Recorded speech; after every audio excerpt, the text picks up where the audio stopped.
If you were kidnapped by wealthy elites, only to be hunted for sport, what would you do? 11 randoms from the working class are taken from their boring day-to-day lives so elites can have a safari day with human prey. Will they be able to make sense of it before they get picked off one by one? I'm going to break down the mistakes made, what you should do instead of beat the Manorgate gang in the hunt.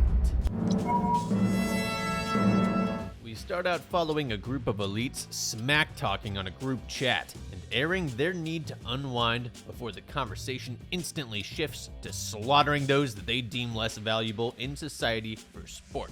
Ah yes, nothing like mass cold-blooded premeditated murder after a long week. Pretty dumb thing to be discussing on a group chat, if at all, if they were actually involved in that kind of thing. The group embarks on a private jet to an undisclosed location. A random stranger, Randy, who is visibly confused, interrupts them asking where he is. Given the context here, it would stand to reason this guy should not have gotten up from wherever he woke up. Generally speaking, waking up anywhere that sounds like you're in the cargo hold of a plane, probably after previously having been somewhere familiar, is bad news. Ted, one of our snobs, tells the panicked Randy he's a doctor and that he will help him. Of course, except he shouldn't have trusted this guy for even half a second, since he sticks him with a pen in his carotid artery. Given he's a sturdy lad, doesn't take him down that easily, picking him off instead. He grabs a nearby bottle and starts swinging, but he's too messed up from the drugs and his fatal wound to really pose any danger. Athena, the chief snob, wakes up from her beauty sleep and steps in with a heel right through Randy's eye, before talking some bullcrap about war. As if this, whatever the hell they think this is even remotely similar to war. Given this looks like a relatively small private jet, I doubt there was ample space for Randy to sneak off into once he woke up. So there really wasn't all that much he could have done here. If he wasn't still under the influence of whatever they used to subdue him, he might have been able to recognize the danger fast enough and mountain Ted instead, like in Game of Thrones, before going for the rest of them. It's pretty likely they'd just 9v1 you, adding in the flight crew for extra backup if need be. Maybe if they abide by horror movie cliches, they'd go at him one by one. Who knows? In any case, my point is that if he had recognized the danger, he wouldn't lie down on a towel and give Ted an easy kill. Well, more like an assist, since Athena did him in. As is always said on this channel, the first one to encounter the threat is usually toast. That's not exclusive to supernatural threats of unknown origin.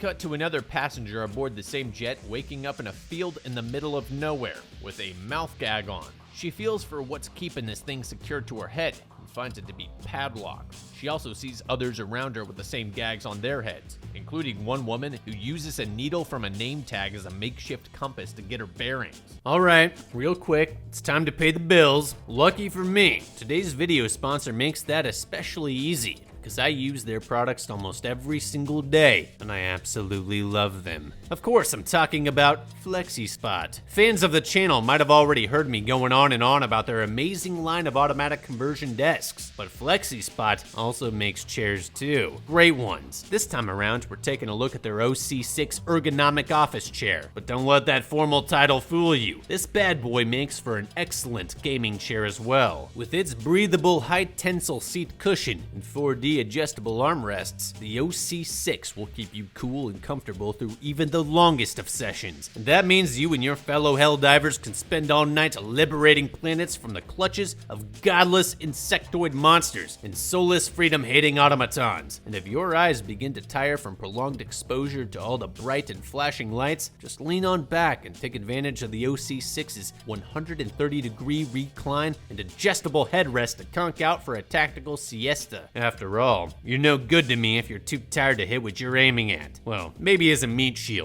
OC6 is also a budget-friendly alternative to the Steelcase Gesture. Oh, and by the way, if you're thinking the OC6's feature-rich design creates an assembly nightmare, think again. Setting up your new chair is so easy, my poodle could do it. In fact, he actually did. Great job, Toast. So don't spend another minute ruining your posture with inferior seating solutions. Head on down to the link in the description and treat yourself to an upgrade today. Thanks again to FlexiSpot for sponsoring this video. If there's others around, I think it could potentially be worth it to try and get these gags off by hitting the tiny locks on them with some sticks or rocks. It's hard to do to ourselves, obviously, but we could do it to each other. The idea would be to hit the bottom of these locks, as that causes most of them to give way by hitting the area where the pins of the locking mechanism are located. Might be hard to hit it hard enough without hurting the person it's attached to, though. Besides, it's not exactly restricting them in any other way than it just being uncomfortable, so might not be an issue to just deal with it. The survivors gather in a clearing where they find a crate standing out in the open, along with a crowbar. One of them opens it while the others all run, thinking it's a trap. I'd be expecting the same thing, to be honest. You did all wake up sawed, after all. Once opened, some very raw bacon walks out, and they realize there's also weaponry in the crate. As one of these survivors, not knowing what's going on with zero context, I'd probably assume this is some kind of battle royale, and now we're supposed to kill each other. So, purely because of that alone, as well as the fact that others may very well think the same way, I would personally want to be the second person to touch the crate. Yes, very specifically the second. First would obviously be bad in case it's booby-trapped. Anything after that means there's increasingly more armed potential opponents the longer you wait to arm yourself. Plus, there will be less good weapons. After all, just one of those rifles could obliterate all of them in no time. The knives and shurikens are cool and all, but they won't do jack against a rifle with an extended magazine. Not that it matters, as it appears everyone's immediately banding together to form an alliance anyway. As everyone's loading up, Yoga Pants, aka Emma Roberts, finds the keys to their gags and starts freeing everybody. They all take a second to familiarize themselves with each other and their weapons, with Trucker even helping Yoga Pants with her 1911, before she gets brutally headshotted and everybody runs for cover. Well, not everyone. This guy, for instance, runs toward the origin of the gunshots, dual-wielding rifles with extended mags, firing them full auto as he runs. He gets dropped for it because no. Okay, so I guess Yoga Pants wasn't our main character. Maybe Trucker is. Another survivor stuck in the crate, Dead Sexy, asks Trucker to run for it with her. I'm not sure I would agree. Trucker has identified the source of the gunfire, namely that bunker on top of the hill. I would think, considering he's got an ACOG scope on that rifle designed for medium to long range distance engagements, and considering he seems to know his way around a gun, judging by the interaction with Yoga Pants, that he could at least try returning fire. It's not extremely likely he'd actually get a kill, but he could at least cover their run to the tree line that way and break contact with their hunters. It's definitely not impossible to break contact, since the hunters are seemingly stationary, and considering they only managed to get one kill so far, meaning they're not exactly great shots. Once contact is broken, the remaining survivors could regroup and try to set up ambushes with their rifles further in the trees. When the hunters come looking for them, the advantage of the bunker would be nullified, and the survivors would have close to equal numbers with the element of surprise on their side. Instead, Dead Sexy just bolts it for the trees before falling into what appears to be a pit. Trucker wants to run over and help, so he does, without even firing a single round off toward the bunker to cover his or Dead Sexy's move. In the pit, Dead Sexy's been impaled straight through her abdomen. You should never remove the object impaling a victim, but considering she's a sitting duck if she stays, I understand the decision to pull her out. Trucker helps her move and he steps on a landmine. Okay, so that wasn't our main character either. Maybe this is our actual hero. He also tries helping Dead Sexy, whose upper half is still alive in the pit. She just takes the easy way out though. I mean, yeah, at that point. Anyway, this is Staten Island. Third time's the charm. He was already at the edge of the tree line and had a gun, albeit a pistol. Considering Trucker blew up a few feet from where he is now, it would maybe be worth retrieving his rifle. But other than that, time to GTFO. He does exactly this, and finds himself at a fence with 3 other survivors. They use clothing to cover the barbed wire atop the fence, climb over. Before this, Staten Island tells the others he thinks they're being hunted for sport in something called Manorgate, aka the stuff the Snaps were referring to in their earlier group text. Neat, so someone with the right gun knowledge who knows what's going on. As the last of the four of them, Target tries to climb across. He gets struck by an arrow. The rest do the smart thing and leave his while he takes a last stand, running towards the direction of the incoming arrows while shooting his revolver toward the hunters. It goes about how you'd expect, to be honest. But what's hilarious is that the hunters throw not one M67 frag grenade at him after he's already certainly dead, but two, as it seems the first one was thrown without the pin pull. Right, so they're those kind of hunters. That makes it even crappier that Trucker didn't try shooting at the bunker earlier. If they are this bad, he may actually have stood a chance. Staten Island and his crew make it over to a gas station, where they immediately start waving their guns at the store owners' faces. They're told they're in Arkansas, so still stateside. He asks the old couple running the establishment for their phone and calls 911. Smart move. Problem is, the dispatcher doesn't seem very interested in his story. The couple asks him to put away his gun, since it's making them nervous. When Staten Island says he owns 7 guns, implying he's experienced and they shouldn't worry, the old Karen starts preaching to him about his need for so many guns, and that the ones hunting them are just exercising their constitutional rights by using guns on others. Major red flag. But they all just ignore that as Big Red starts choking on a powdered donut. Maybe it was too powdery, or maybe it was poisoned. Because of this, Staten Island took his eyes off the old couple for just a few moments, and guess what that means? They've put on gas masks, lobbed over a gas grenade, and just as Staten Island charges at them, the old man draws his shotty from under the counter and drops him. What strikes me as odd is that he felt the need to charge forward instead of just standing still and immediately shooting them both the millisecond he saw the gas masks. That way, they wouldn't be able to throw the grenade, maybe even not being able to unpin it in time. Worst case, it gives you a few seconds to escape before the gas reaches you from behind the counter. Best case, it doesn't go off at all, and you've dropped the old couple. Instead, this moron runs at them like Detective Bailey at the end of Scream 6. After letting the old lady throw that grenade, failing to recognize his gun is in fact a ranged weapon. As such, all 3 of them die, but not before the old man takes this opportunity to talk smack to Vanilla Nice as he sees the life drain from his eyes, telling him about one of his posts on social media and that climate change is real. Hell, after Staten Island dies and Karen sees that he has a wedding ring on, the old geezer goes on a whole rant saying he probably used the N-word in public and on Twitter. So, safe to say this hunt is politically motivated just based on this alone. It's a special kind of messed up if you think about it too. Can you imagine slowly choking to death as someone tells you about a social media post you made a couple years ago that they disliked? Anyway, the third time was not the charm. We need a new pro tag. The old couple mops the fake gas station and disposes of the bodies, resetting their trap for another unsuspecting victim, which is hopefully a protag that's here to stay. She's unarmed, so have some fun with it. Fortunately, as we hear on the couple's radio, someone is making their way towards them as we speak, and she's unarmed too. Sure enough, in walks our compass queen from earlier, Crystal. Based on how she looks around a lot more, seems generally more aware of her surroundings, and the fact that she clearly has the know-how to survive, judging from the limited interaction with her earlier, I've got a good feeling about this one. Let's see. She asks them for a pack of cigarettes. Once she receives them, she asks the same thing Staten Island did. What state is this? When she hears Arkansas, she immediately knows something is off because she wasn't charged the right amount of tax. Cigarettes in Arkansas only cost $6.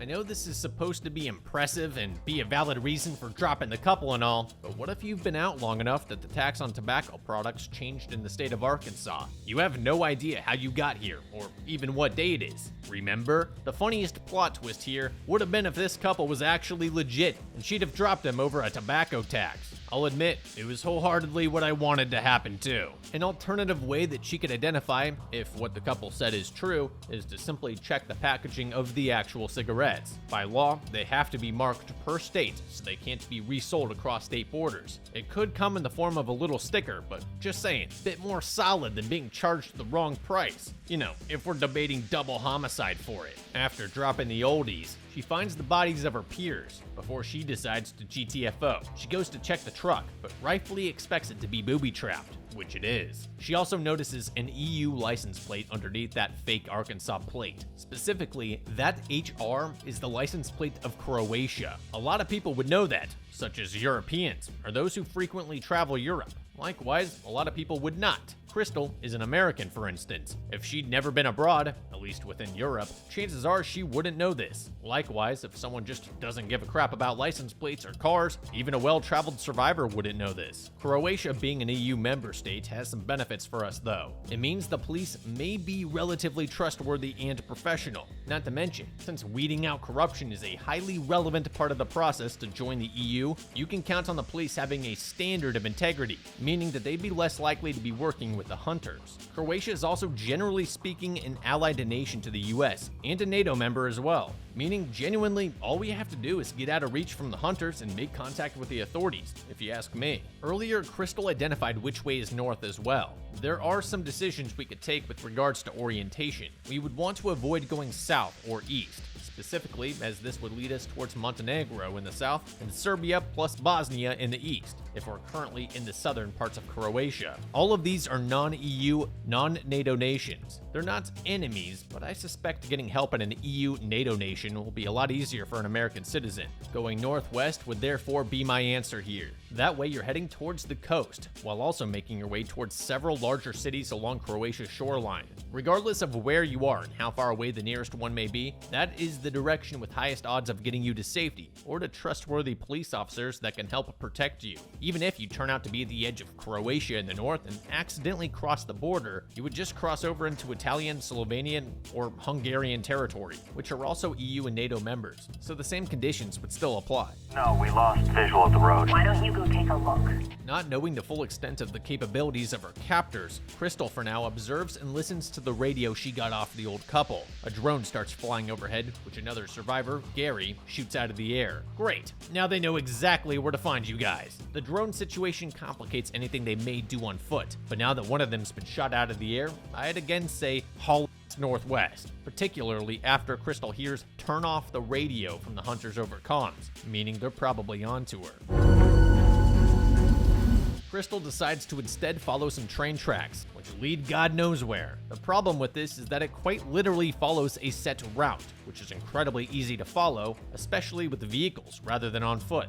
What was the entire point of Crystal doing that whole compass thing at the start of the movie if you wouldn't use your orientation to your advantage? I guess she just may not know the geography of the area around her, which I guess would be realistic for a lot of people. At minimum, though, they should not walk along the actual tracks. There is a perfectly good tree line to their left and right. A train approaches, which they think is their ticket out. They hop aboard, but it turns out to be full of refugees, which Gary thinks are crisis actors. He goes on a weird anti-refugee rant, thinking this is how the elites want to teach them respect for immigrants. Before he can take it out on the refugees, though, they come to a halt and soldiers start checking the train out. They're herded off the train and checked before Gary goes on a weirdo conspiracy rant to these uninterested soldiers. These are not real refugees. I have a podcast. Right. The soldiers react about how you'd expect, basically saying they don't know who to bring this to, so they just walk away to let someone else go deal with this. While they do that though, a refugee, which turns out to actually be a crisis actor in this case, reveals himself to Gary. All it does, unfortunately, is piss him off, especially after Crisis Mike tells them that if he can keep it together and play along, he'll even be getting a head start before they get hunted again. How stupid must you be to actually say something like that, Mr. Crisis Mike?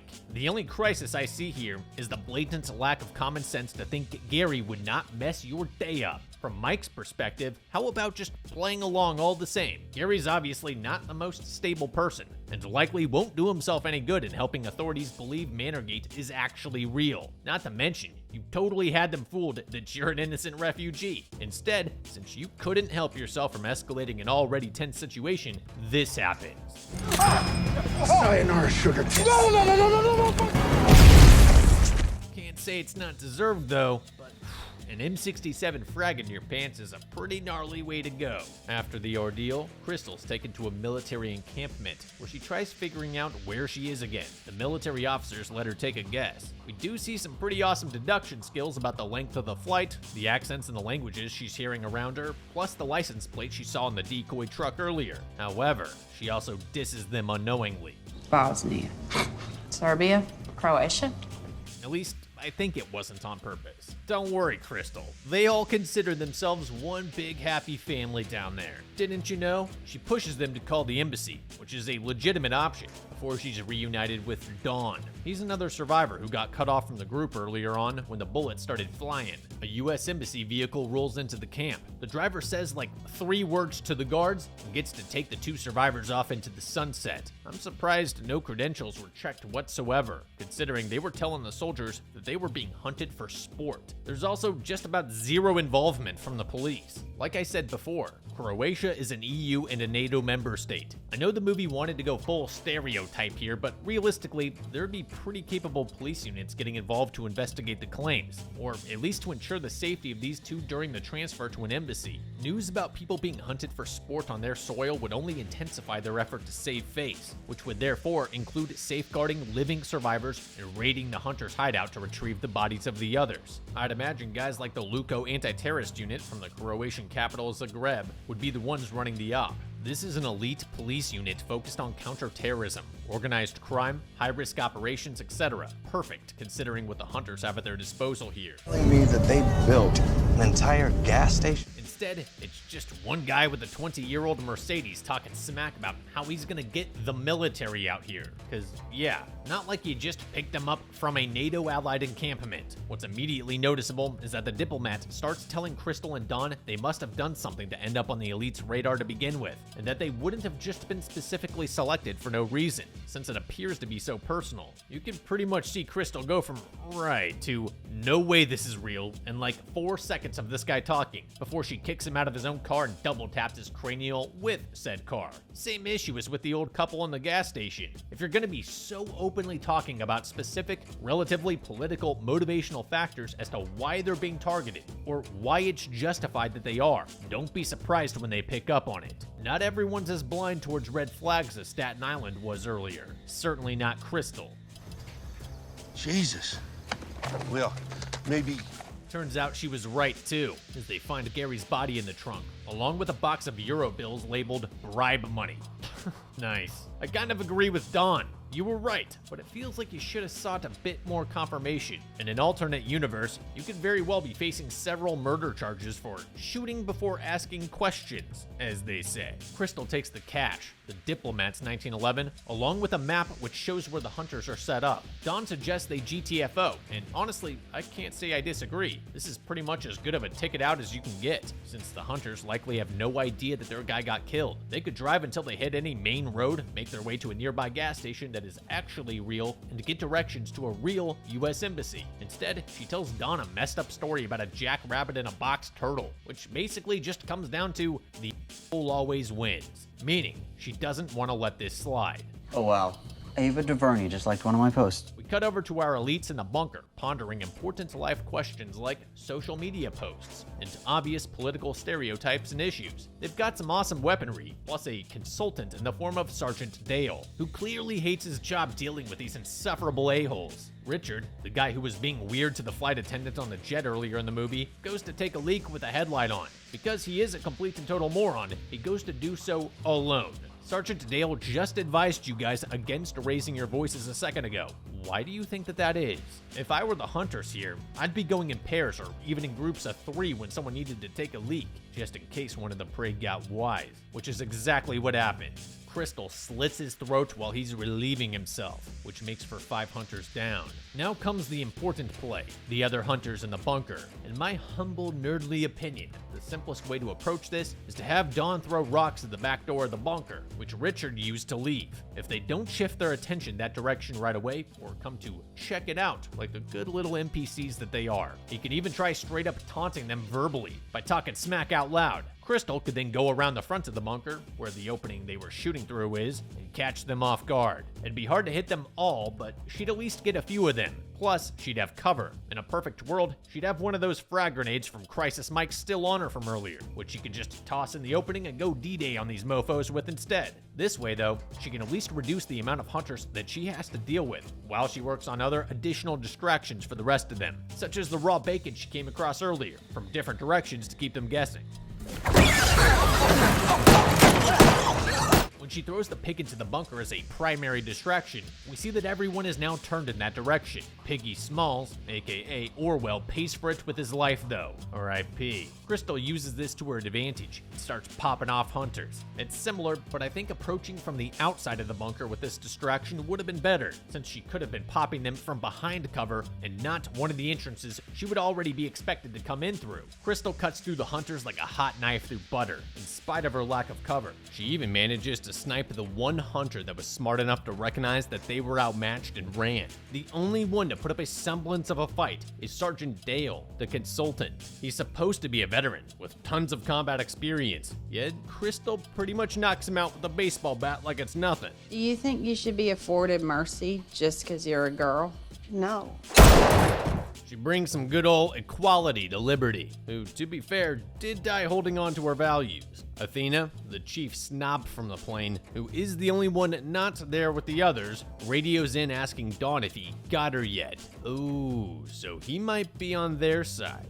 Or this is a trick to bait Crystal into killing Dawn. If so, well, it works. Dawn won't lower his gun, obviously fearing that he'll get dropped for doing so, leading to a standoff where Crystal drops him first anyway. Athena then asks Crystal to come and get her, which I think is a horrible idea. I'd say you're just about even now. You've gotten all but one hunter. I know it makes for a cooler movie and all, but just why? You know where you are. Everyone besides Athena is dead. You know the actual US Embassy will help you get back home. And I think this is about as good of a revenge as one could ask for. Hell, if you loot some of their valuables while you're at it, this whole trip may even be worth the hassle too. Dale even tells Crystal exactly that. She won. Problem is, she's mad. I think that is a bad reason to go up against someone Dale says is actually well trained in a legitimate danger compared to these other scrubs. Whatever. Crystal thanks Dale for his service with a gunshot and gets going. I would take a second here to load up. Rifles with long-distance scopes and secondary pistols to carry in your waistband just in case you end up in a sticky situation. Hello, Nicole.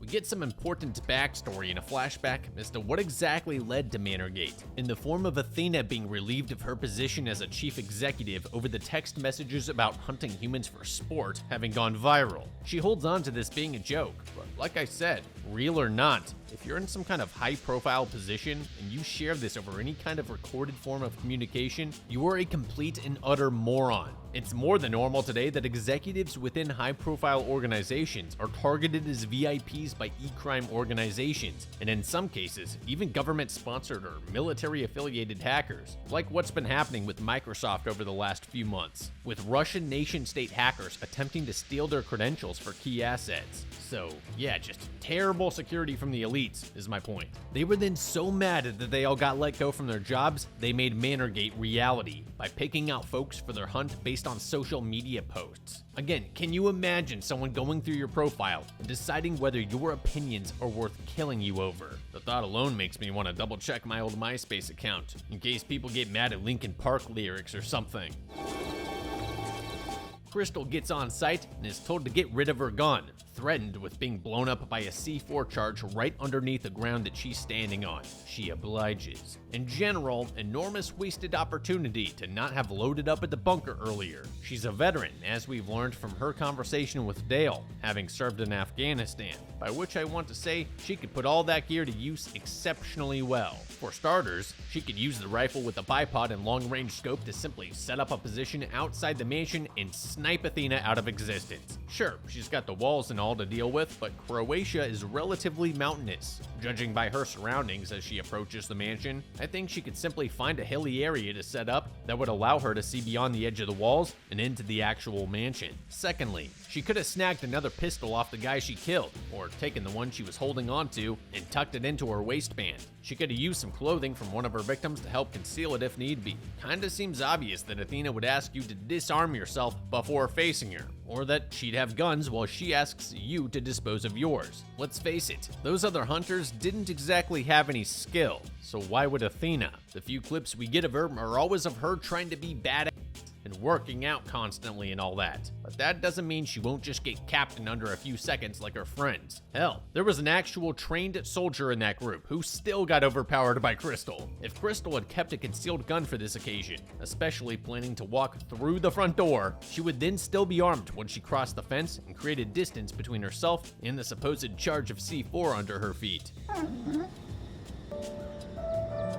Crystal walks in and finds Athena's dog chilling in this otherwise luxurious and beautiful home.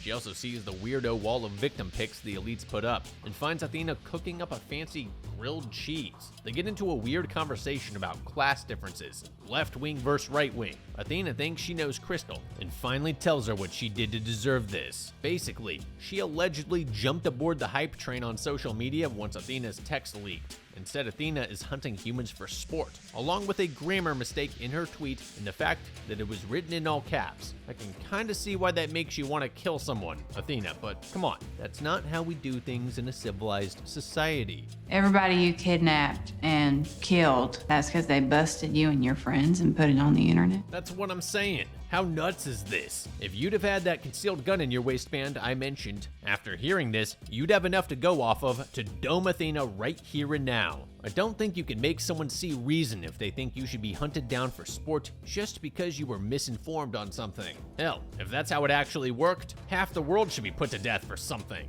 I gotta say, it's weird to respond to allegations of you hunting humans for sport by actually hunting humans for sport. If it makes you so mad to have people think about you this way, why become exactly that? Now comes the second, equally dumb portion of this whole mess. They got the wrong Crystal. Athena went on this whole villainy, I know you better than yourself speech earlier, where she described Crystal's supposed childhood, struggles with addictive parents, etc. Only it wasn't actually her. Crystal tells Athena her dad never did drugs, and that her mom is very much alive. Nice.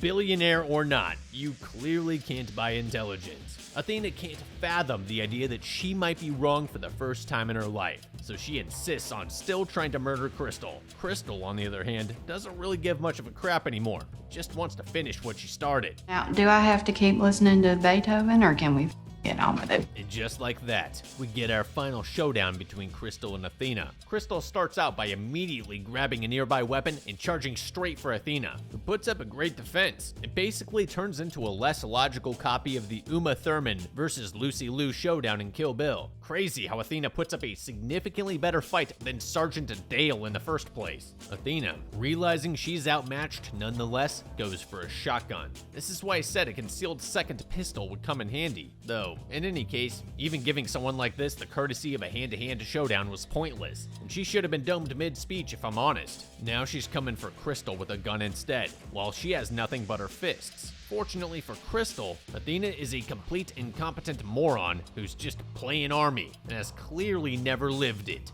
walking up the stairs in her own house around a tight corner. That's exactly where Crystal ambushes her and removes the gun problem from the equation. Well, not entirely.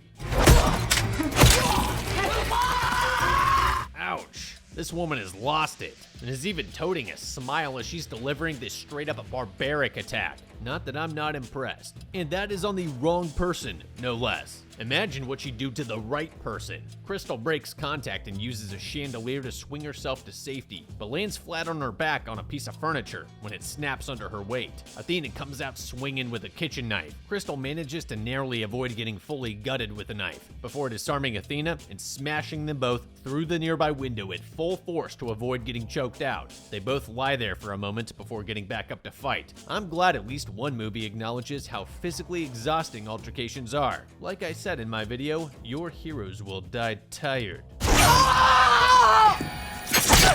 When round 2 continues, Crystal gets Athena in a chokehold, but because she fails to use any of the items around her as weapons, and because Athena does think to do so, she winds up getting brutally shanked in the back of her shoulder with an ice pick, and in her chest with the knives off the blender. Athena goes for the finisher, but decides to go for it without weapons this time, like a complete idiot, forgoing what she used to win this fight literally seconds ago. Crystal uses the close-range situation Athena created for her whole knee Crystal to death thing to share the knives of the aforementioned blender, before charging her front first to transfer the blades into Athena's abdomen instead. As they both lay side by side, and it appears that they will both die, Crystal calls out Athena's lack of understanding of the book Animal Farm, since she used it to diss Crystal earlier, before Athena finally comes to the conclusion that she got the wrong person. At least she has the decency to die in her shame right after. As Crystal sees a jackrabbit in the opened doorway, she takes God's hint that she finally won and emerges victorious. She cauterizes her wounds with a blowtorch, consumes Athena's artisanal grilled cheese, and of course, dresses herself up in fancy Athena clothing, takes her doggo, and decides to fly back home in Athena's private jet. Hell, she even shares the $250K per bottle champagne and caviar with the flight attendants on board, after threatening to kill the crew if they don't fly her back home first, of course. As they share the fancy meal, the jet takes off and the movie ends.